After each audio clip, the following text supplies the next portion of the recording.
Dairy ফার্মিংয়ে সফল হতে চাইলে এই ভুলগুলো কখনো করবেন না। নতুন খামারিদের জন্য সম্পূর্ণ গাইড। আসসালামু আলাইকুম। আপনি কি ডেইরি ফার্মিং শুরু করার কথা ভাবছেন, অথবা ইতোমধ্যে খামার শুরু করেছেন কিন্তু কাঙ্ক্ষিত লাভ পাচ্ছেন না? তাহলে আজকের এই ভিডিওটি আপনার জন্য। কারণ ডেইরি খামারে সফলতা শুধু ভালো জাতের গরু কিনলেই আসে না। সফলতার পেছনে থাকে সঠিক পরিকল্পনা, বাস্তব অভিজ্ঞতা এবং প্রতিদিনের সঠিক ব্যবস্থাপনা। চলুন শুরু করি। প্রথম ধাপ, শেখা, তারপর বিনিয়োগ। অনেকেই বড় অঙ্কের টাকা বিনিয়োগ করে পরে বুঝতে পারেন কোথায় ভুল হয়েছে। তাই কখনোই তাড়াহুড়ো করবেন না। প্রথমে অন্তত 3 থেকে 6 মাস সফল খামারগুলো ঘুরে দেখুন। অভিজ্ঞ খামারিদের সঙ্গে কথা বলুন, তাদের কাজ থেকে শিখুন।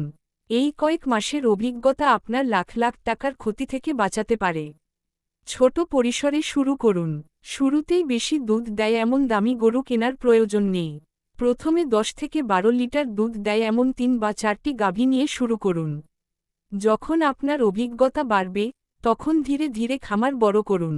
মনে রাখবেন, ছোট শুরু মানেই ছোট স্বপ্ন নয়, বরং এটি সফলতার সবচেয়ে নিরাপদ পথ। লোকেশন নির্বাচন সফলতার অন্যতম চাবিকাঠি।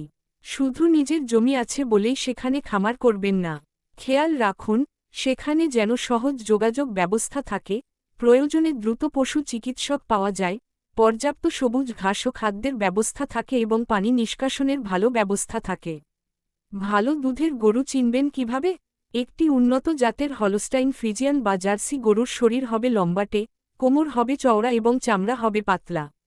গলার নিচে অতিরিক্ত চামড়া বা নাভি ঝুলে থাকলে সতর্ক হন। এগুলো অনেক সময় কম উৎপাদনশীল জাতের লক্ষণ হতে পারে। গরুর ওলান হবে সুগঠিত এবং 4টি বাট সমান আকৃতির। আর একটি গুরুত্বপূর্ণ বিষয়, বাংলাদেশের পরিবেশে 15 থেকে 20 লিটার দুধ দেয় এমন গাভী সবচেয়ে বাস্তবসম্মত এবং নিরাপদ। অতিরিক্ত দুধ উৎপাদনকারী গাভীর ক্ষেত্রে রোগের ঝুঁকিও তুলনামূলক বেশি থাকে। খামারের সবচেয়ে বড় চ্যালেঞ্জ কি? অনেকেই মনে করেন কর্মচারী রেখে বা বিদেশে বসে ডেইরি খামার পরিচালনা করা সম্ভব। বাস্তবতা হল, একটি সফল ডেইরি খামারের প্রাণ হচ্ছে মালিকের নিয়মিত উপস্থিতি ও তদারকি।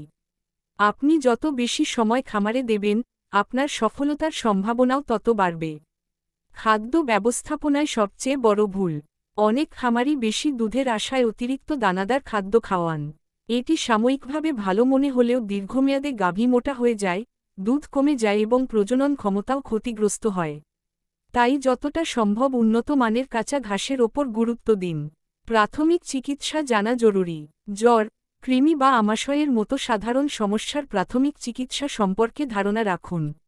কিন্তু দুধ জ্বর বা মিল্ক ফিভারের মতো জটিল সমস্যা দেখা দিলে এক মুহূর্তও দেরি না করে দ্রুত একজন ভেটেরিনারি চিকিৎসকের সাহায্য নিন।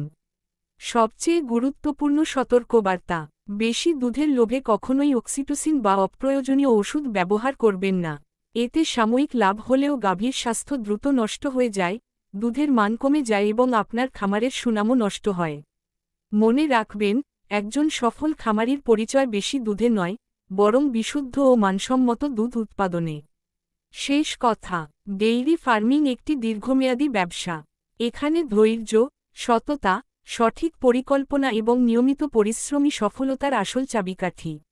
ভিডিওটি যদি আপনার ভালো লেগে থাকে, তাহলে একটি লাইক দিন, বন্ধুদের সঙ্গে শেয়ার করুন এবং ডেইরি ফার্মিং সম্পর্কিত আরও তথ্যবহুল ভিডিও পেতে আমাদের চ্যানেলটি সাবস্ক্রাইব করতে ভুলবেন না।